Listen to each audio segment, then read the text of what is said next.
Hulk Hogan, the immortal Hulk Hogan, passed away on this day here in 2025. And Brandon, actually, who we're recording with right now, obviously, you broke the news to me when we were just talking about preparation for this episode. And it was something that as soon as you broke it, I want to ask you a quick question. How long, when you told me, when did you find out?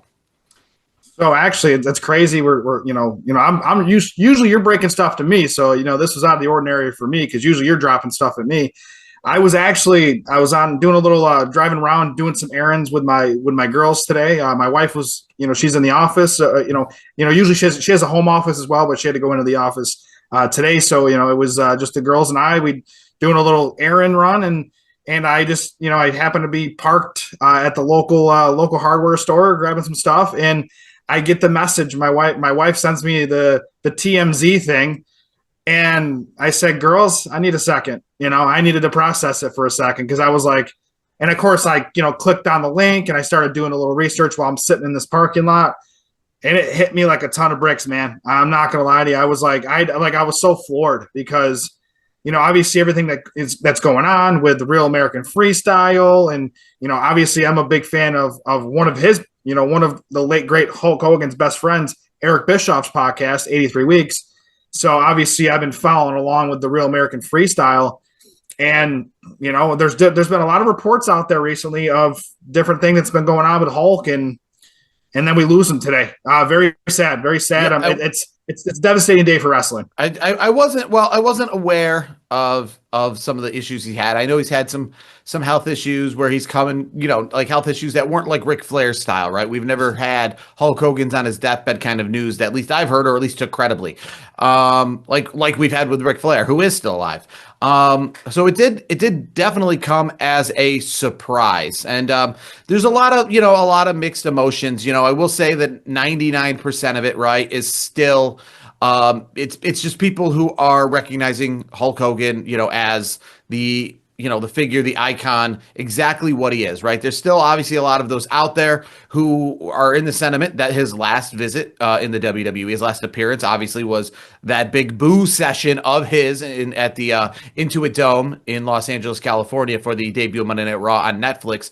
So there's a lot of people obviously who think, his legacy is somewhat tainted by that. But overall, today, there was not a lot of that chatter. And, I have to say, and I put it out on our social media page, just like everyone else did, because it's just a formality that you have to acknowledge this.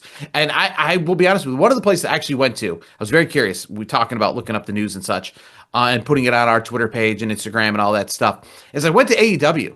And as of right now, I haven't seen any acknowledgement from AEW. And the reason I say that is just because this is that kind of news, right? This isn't like I had to turn into pro wrestling radio this afternoon to hear him talk about it. And when I did, it was nonstop Hulk Hogan. It's like everything is canceled to talk about Hulk Hogan, similar to our show here.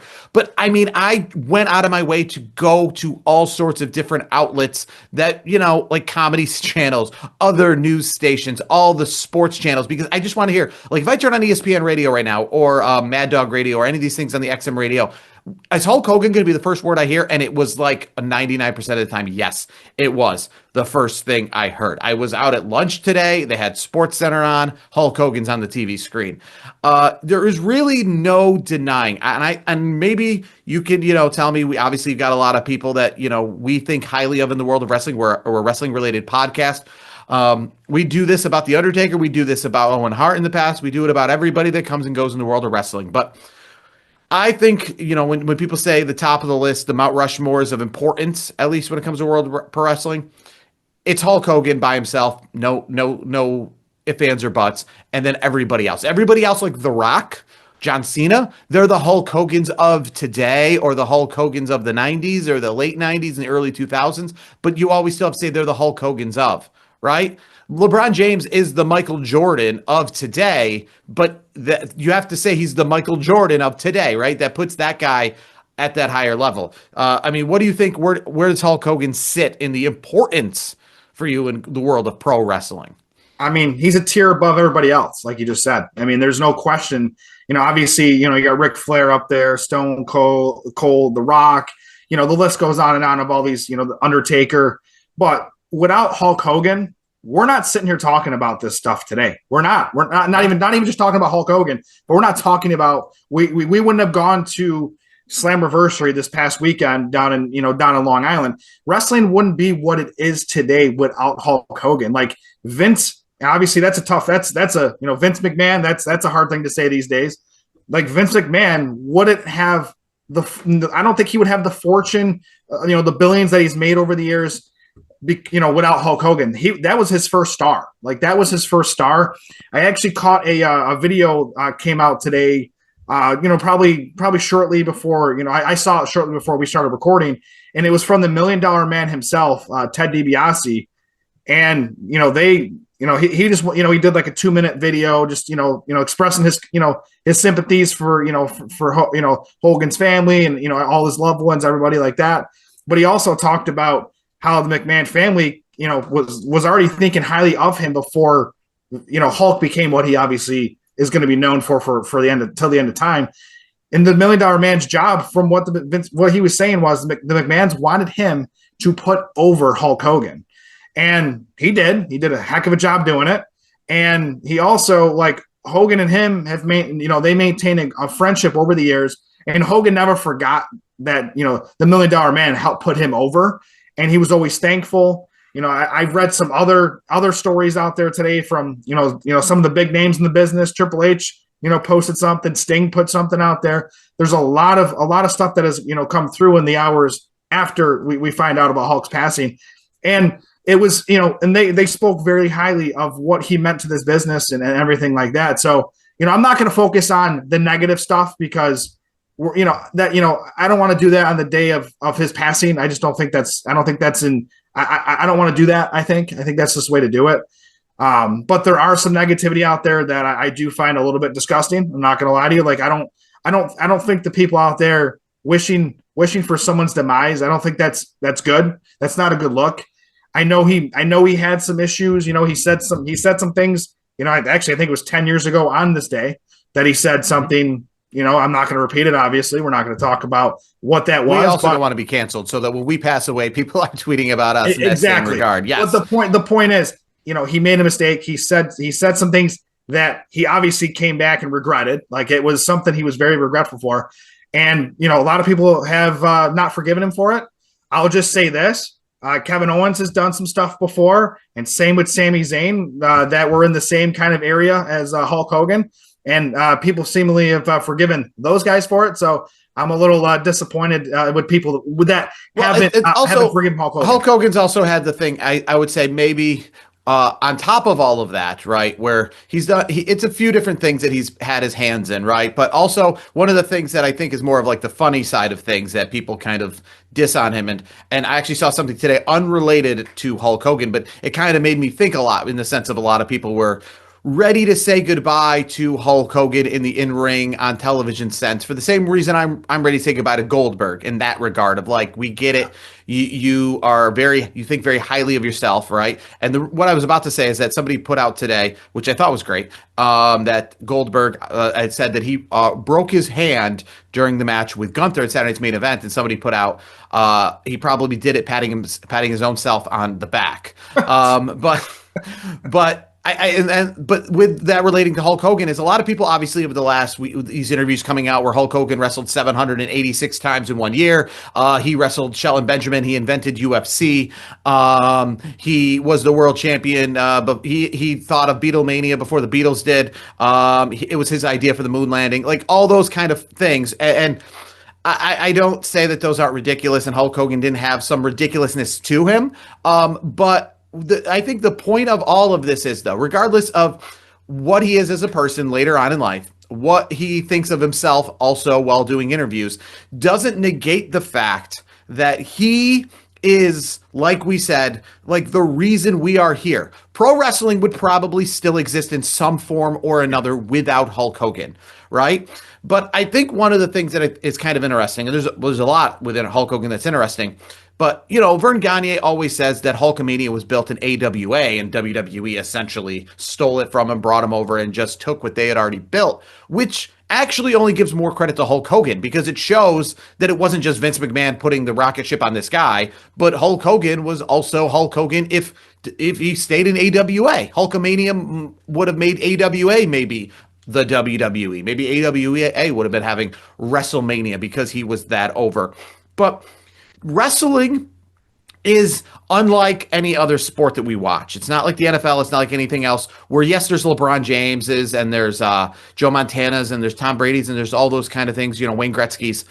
But I feel like the sports still exist and they're just a part of it differently. And they're not going to go away as a sport as the NFL is not going to go away or Major League Baseball because it's not just one person that can pull the plug on it. We learned with WCW ECW, AWA, all these things, that these are TV shows. These are like The Simpsons or Seinfeld or Friends or anything else, where at the end of the day, WrestleMania is an institution to us, but it's a TV show. And if TKO decides that they don't want to be in the wrestling business, the same way Ted Turner decided he didn't want to be in the wrestling business, WWE goes away. Like, it's not like NFL or any of these other things where it is an institution in that regard. Like Lorne Michaels could end Saturday Night Live tomorrow. It's a show that's been on like no other show in television for 40, 50 years. But Lorne Michaels is the Vince McMahon of that. I think they just celebrated 50. SNL, I think it's been 50. Yeah, 50 years. But just like Vince McMahon and WWE, Lorne Michaels in charge of that, and he can say, this is the last season, right? We're learning right now, right? The Late Show with David Letterman, that's an institution. They're going to just replace. No, they can just end the whole show. Someone can make that decision, and wrestling is no different, right? WWE specifically. Wrestling will still go on in gymnasiums and different companies, but the WWE is a television show, and if someone says, we don't want to have this television show anymore, WWE or TKO decides this isn't, something we want in our portfolio anymore. No one has the money to buy it and back it up. Or if Eric Bischoff tried with WCW, but wasn't really given the opportunity to do so, then it's gone. So Hulk Hogan is important because, the WWF wouldn't necessarily have become what it is without Hulk Hogan's influence to make it the TV show and the entertainment spectacle that he was a part of. And one other person who passed away this week that we want to kind of tie in here, which goes hand in hand with rock legend Ozzy Osbourne, right? Ozzy Osbourne, I think, he's had a few different things with wrestling. Obviously, he's in the WWE Hall of Fame for some of his involvement. One of his involvements was at WrestleMania 2 with the British Bulldogs, right? Kind of that heritage tie with the British Bulldogs, him being from the UK himself. But what is a superstar like Ozzy Osbourne doing at WrestleMania if it isn't this cultural phenomenon to be a part of? And where is WrestleMania 2 if it isn't for WrestleMania 1? And where's WrestleMania 1 if it isn't for a vehicle essentially made by Hulk Hogan? Yeah, no, here's the thing too. Like, I want to start with the Ozzy part real quick. Like, obviously Ozzy was not a wrestler. We get that. Like, he was strictly an entertainer, a pop culture icon. Like, he was. Like, even if you didn't listen to heavy metal, because I know people that don't listen to that kind of music, and I personally have always listened to Ozzy Osbourne. I grew up on it, but that's a whole different story. But I know people out there that know him from the reality show. Like, that's what they know him for. Or, and some people, believe it or not, they watch like Sharon Osbourne's time on television. I think it was The View. I think one of those type of shows. Mm-hmm. And it's like they know Sharon, but they know Ozzy through Sharon. Like, the point is, Ozzy Osbourne is iconic. Doesn't matter what walk of life you live. Ozzy Osbourne was in your life one way or the other. And the same thing goes to Hulkamania and Hulk Hogan. Hulk Hogan himself. Well, think of it this way. I just mentioned a few minutes ago, 83 Weeks, which is a podcast that Eric Bischoff titled. It's titled 83 Weeks because 83 weeks is how long he was on top, WCW, the whole package, over WWE and Vince McMahon. And guess what? This ties into Hulk Hogan. That doesn't happen without Hulk Hogan. Like, Hulk Hogan was a draw. He still is. He still was a draw up until his untimely passing as of recording today. He was a draw. Doesn't matter where he went. He was very popular. He had a lot of brands. He was doing a lot of different things. And, in wrestling, and because of the 83 weeks, WWE, Vince McMahon, they had to pivot during the Attitude Era. And the Attitude Era wouldn't have been what it was. How much we love the Attitude Era. We still talk about it. We have that nostalgia feeling. And I talked to younger kids and they're like, man, what was it like? And it was, there's a lot of emotions because it was some of the best times, not only in wrestling, but it was part of my youth. And that stuff doesn't happen without Hulk Hogan. Like Hulk Hogan the was a larger part of than it. life wrestling that we know from the 80s and early 90s, the cartoonish wrestling, the guy who was at the forefront of that, right before WrestleMania even existed, before Saturday Night's Main Event was worthy of putting on television, Hulk Hogan was the face. If Hulk Hogan's going to be a part of it, we'll make this thing called Saturday Night's Main Event. If Hulk Hogan's going to be a part of it, we'll have WrestleMania. If Hulk Hogan's going to be a part of it, we'll create another pay-per-view called Survivor Series. If Hulk Hogan's going to be a part of it, we'll create Saturday morning. Like all these shows were created essentially as long as Hulk Hogan's going to be a part of it. And then when we think, as you just mentioned, of the Attitude Era, right, the realism era in the world of pro wrestling, things got darker, things got edgier, things got a little more crass and real, and characters started acting, a little more TV 14, as you would say. Well, you can't tell that story or when that made the turn from the cartoon era to the realism era without literally starting at Bash at the Beach 1996, Hulk Hogan turning heel, joining the NWO, and that like was the first moment. Like WrestleMania was not a thing without Hulk Hogan. And what I mean by that is like it wasn't even in the works. It wasn't planned. It wasn't like Hulk Hogan joined up a few months, but they already planned WrestleMania. WrestleMania wouldn't have ever even been thought about. Hulk Hogan came in, became the champion, and then the MTV specials started. And again, the MTV specials were spawned on, we want to provide this vehicle for Hulk Hogan to be on television, right? Because everyone wants to see him. And then that turned into, we need to provide WrestleMania as a vehicle. WrestleMania was like a Hulk Hogan commercial, right? It was like, how do we get Hulk Hogan on television? Let's make WrestleMania. That was like the most important spot, right? Hulk Hogan main evented the first 9 WrestleManias. Obviously, the 9th one, we wish he did not, but for sure, absolutely. But he main evented the first 9 WrestleManias with the exception of 4. And when I say with the exception of 4, go look up the poster for WrestleMania 4. That is being advertised with Hulk Hogan's face as prominent, not like the tournament with a bunch of pictures of Macho Man and Ted DiBiase and Junkyard Dog, all those people.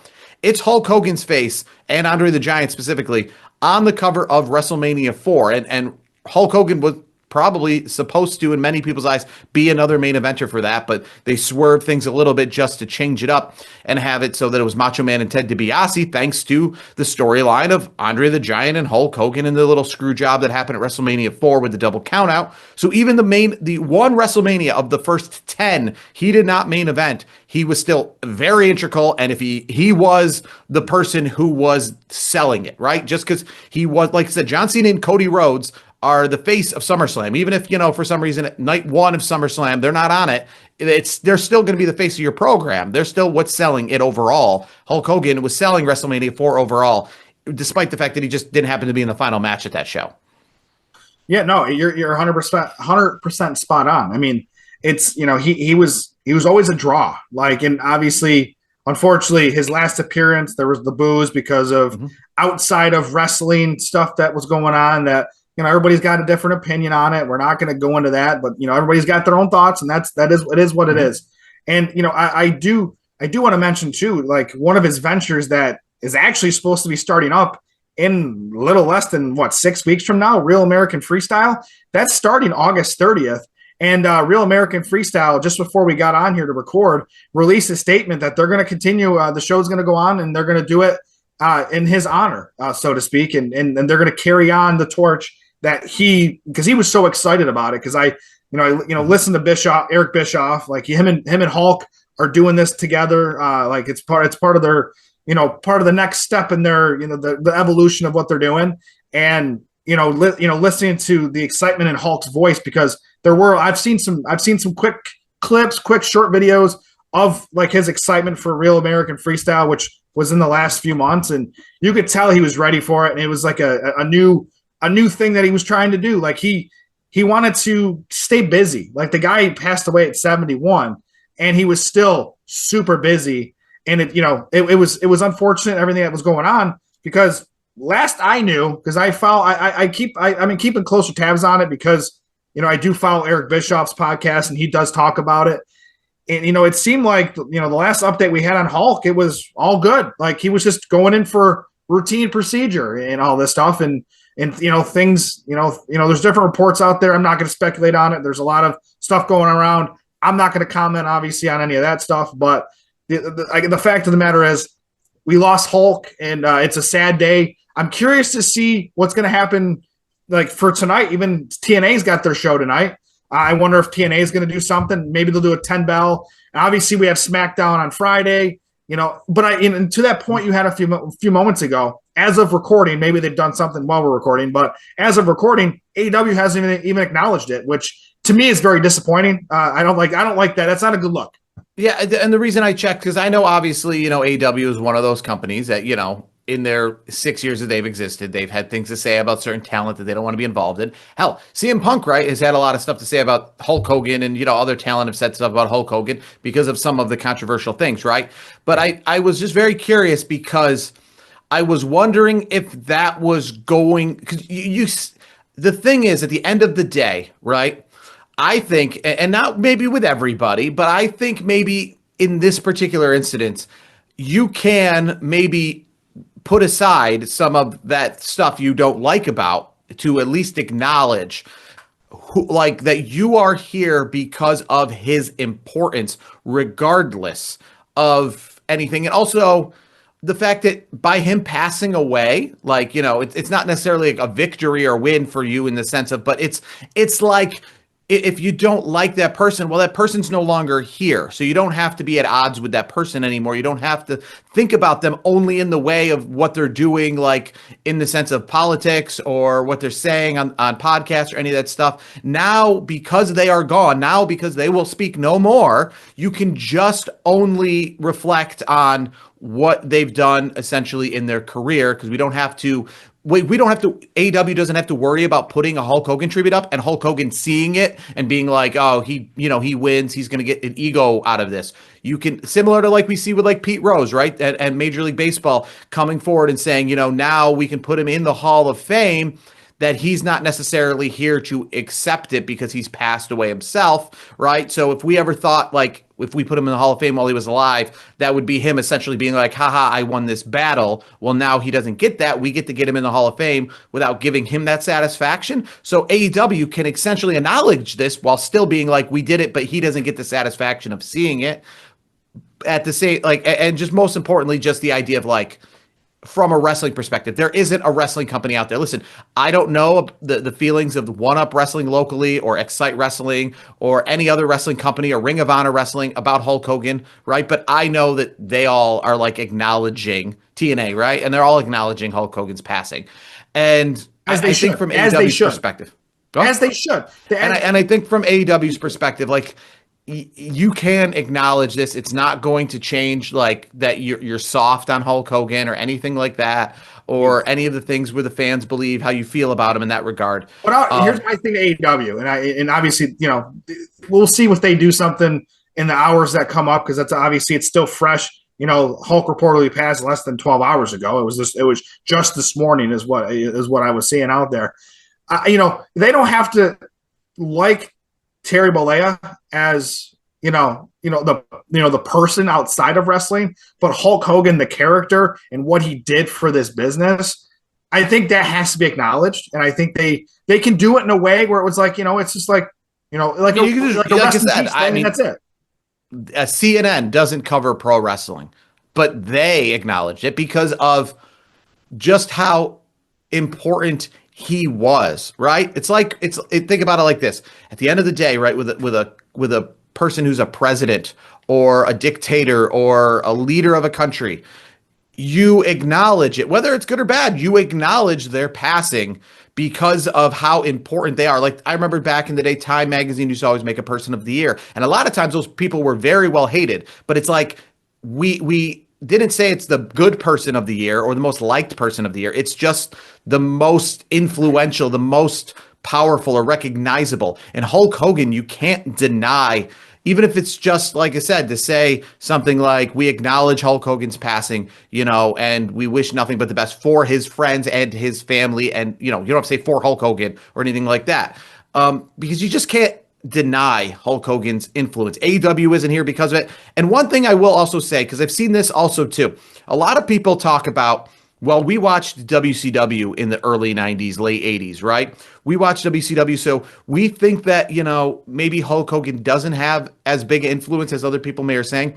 Here's what I will say to that, right? Bullshit. WCW was NWA, and NWA was essentially pretty close to what WWF was in the 70s and the early 80s, and that is a territory, but a larger territory. I'll acknowledge it was a larger territory, a more influential territory, and like I said, being on TBS and these other things, so much more important. But Ted Turner's involvement in the sense of turning NWA into WCW, into a globally traveling Monday night show, again, is in response to WWF. And WWF is founded by Hulk Hogan, really at the base of things. So, I mean, WCW didn't have Monday Nitro before WWF had Monday Night Raw. WCW didn't have WCW before WWF had WrestleMania, right? And the first Starcades were NWA, right? So I acknowledge that it was somewhat, moving along. But WCW looked a lot like the WWF in the sense of stages and pyro and set design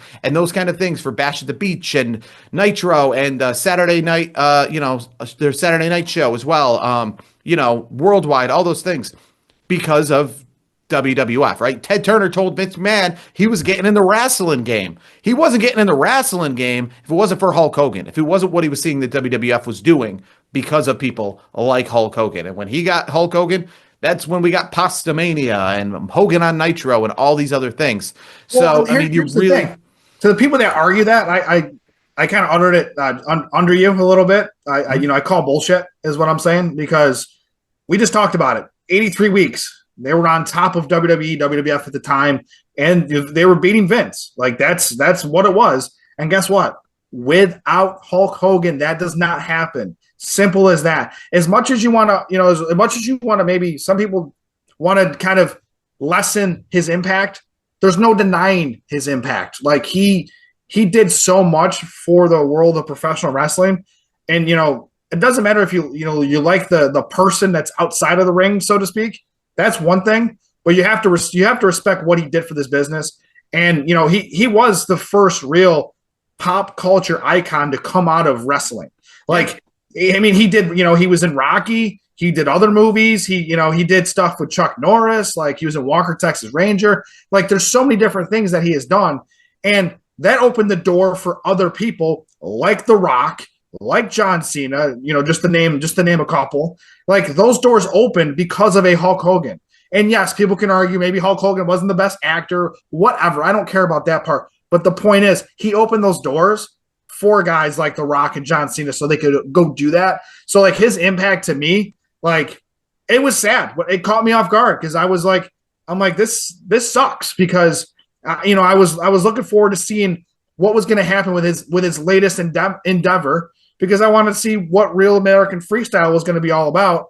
And I'm still going to tune in. August 30th, I think it is. I'm going to check it out. Now, I know they were struggling with ticket sales, and this is kind of a new venture, and people were very like, what is this? And, like I said, struggling with ticket sales is just the easiest way to say it. Yeah. Do you think that this now maybe it gives that a little more momentum now that he has passed away, in regard to, like I said, getting a little more, because they are going to continue, they are going to go on. Do you think it hurt? We can't tell what's going to happen after episode 1, right? We don't know where it goes from there. But just getting to episode 1, does this move tickets faster now, or do you think Hulk Hogan physically being present would have moved tickets faster? I honestly, that's a great question. I mean, that's the $1 million question that we really won't know the answer to until this first show happens, because Hulk Hogan, regardless of all the other stuff, if you hear his name and he's going to be in the building, you're curious. You're probably going to go, if he's in your local city, you're probably like, oh, Hulk's in town? I got some free time. It's not too much money. I'm going to go check it out. But on the other hand, people could look at it like, or, think of it this way. Hulk Hogan's passing is, I hate to say it like this, but it's bringing more attention to Real American Freestyle, because they're going to look into like, what was Hulk Hogan up to lately if they haven't noticed? And maybe that draws tickets in. So that's the $1 million question. It's really hard to say. I'm just curious to see what's going to happen, because I know he was very excited about it from all the interviews that I did see and listen to Eric Bischoff, his close not only business partner but close friend, they were very excited about this whole thing, and I'm still going to check it out. Like I still, I want to see what it's all about, on in August. So it's just it's a sad day for professional wrestling, sad day for pop culture, because I know a lot of people that are older than us that aren't wrestling fans anymore, but they're mourning the loss of Hulk Hogan because you always know Hulk Hogan, even before I watch wrestling. And like I said to some of those people, you're right. The first couple of years I watched wrestling, I never watched a Hulk Hogan match, right? Because I started watching during the Attitude Era and I was watching the WWF. But I can still acknowledge that that doesn't exist without Hulk Hogan. Like I wouldn't have been able to watch the Attitude Era or anything like that. And even before I was watching wrestling, I knew about wrestling specifically probably because of Hulk Hogan. I didn't really know about all the other superstars. When Hulk Hogan left, and I remember having friends who watched the WWF in the mid-90s, I didn't know any of those people. I didn't know the difference between Shawn Michaels or Bret Hart, whatever they were telling to me. I was always interjecting those two names, like Bret Michaels or whatever, like the singer of Poison. I didn't know the difference because, like I said, one's got long hair, the other's got long hair. One wears sunglasses, the other wears sunglasses. One's got pink sunglasses, one's got heart sunglasses. Well, sounds like both are, pretty, effeminate, kind of pretty boys, have a lot in common. Little did I know that they were enemies in the end, right? Bret Hart, Shawn Michaels, the rivalry that was. But going to Hulk Hogan and who he is, before WrestleMania, before Saturday Night's Main Event, before the weekly television shows, stuff like that, WWF started running those MTV shows, the War to Settle the Score and stuff like that, at Madison Square Garden, and people like Andy Warhol, Cyndi Lauper, those people were showing up at those shows, and they were showing up at those shows to see Hulk Hogan. And why that is significant in 1984 to go to this special MTV show where it's celebrities there, because literally to this day, 1 week from recording this, Jelly Roll is going to be in the ring at SummerSlam. So is Logan Paul. And I mean, it's like you can trace it all the way back. I mean, the celebrity involvement of today, the pop cultureness of today, whatever exists, can trace all the way back to Andy Warhol being interviewed by Mean Gene Okerlund in the back at Madison Square Garden saying, hey, how was your first trip to watch pro wrestling or the WWF? And him being, not a charismatic celebrity, but just celebrity, and Cyndi Lauper and all them kind of talking and saying, oh, it was great. It was a fun time. Everyone loved it. So those kind of things of like, is that famous, artist Andy Warhol at a pro wrestling show? That right there, like, you look at it all the way to today, and it is literally the driving force of WWE, right? Is that celebrity pop culture, how to get our face out there from the old, country, fair carnival style of wrestling to what it is today of the greatest show that, Vanessa Hudgens and George Kittle and all these people love to go to. It traces right back to who are they going to see? They were going to see Hulk Hogan. That's why they were there. They weren't there just because it was wrestling. They were there to see Hulk Hogan. And as we kind of alluded to, and we'll talk a little more about right now, is Ozzy Osbourne, right? He was a part of WrestleMania 2 with the British Bulldogs. He was, I think, a guest general manager a few times on Monday Night Raw as well. His song, and it's kind of weird because he's not physically there, but I brought a friend who new to wrestling. It was the first pay-per-view I actually brought him to was the Survivor Series War Games just a few years ago. And him seeing Ozzy Osbourne essentially, like, it's not just his song being used, but the fact that he lent his image and likeness to the specific opening so that it's not just they're stealing his song, but he's like a part of it.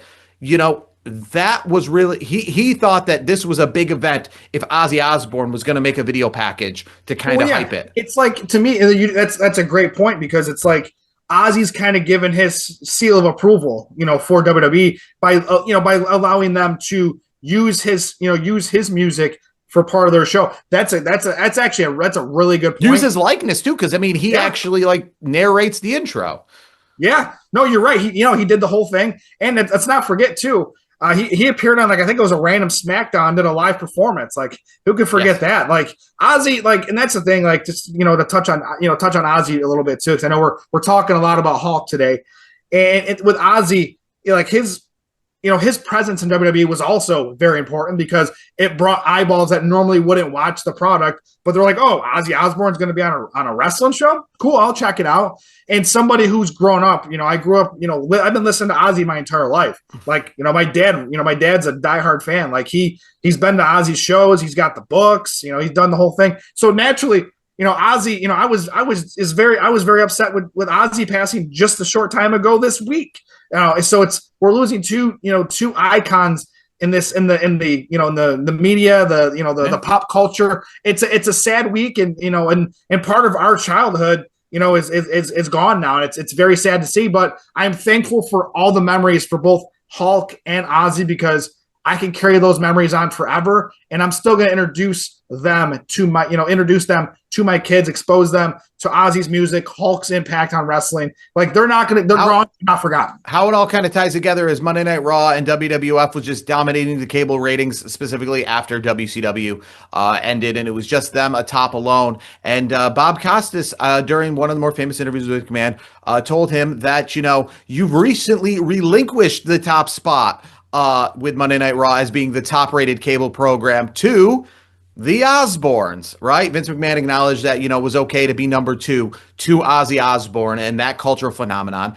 And how that ties in even more is, well, if it wasn't probably for the Osbournes on television, do you think we get Hogan Knows Best trying to come after that right around the same time on the same channels, doing the same shtick of, hey, why don't we put a camera on my household for a little bit and follow me and my daughter and my son and my wife and all those things around? So, just that, like I said, cultural impact of wrestling being a top draw because of Hulk Hogan and Ozzy knocking wrestling off the cable platform only for Hulk Hogan to then see that, we can also create a reality show because we're also pop culture icons, and just that whole tornado of stuff going on right there that really shows you that, like I said, two major pop culture icons gone this week. People who their impact on the music world, on the wrestling world, and on everything in between, from movies to art, literature, they not just have their hands, like I said, on music and not wrestling, but those two are intertwined on being involved in so much else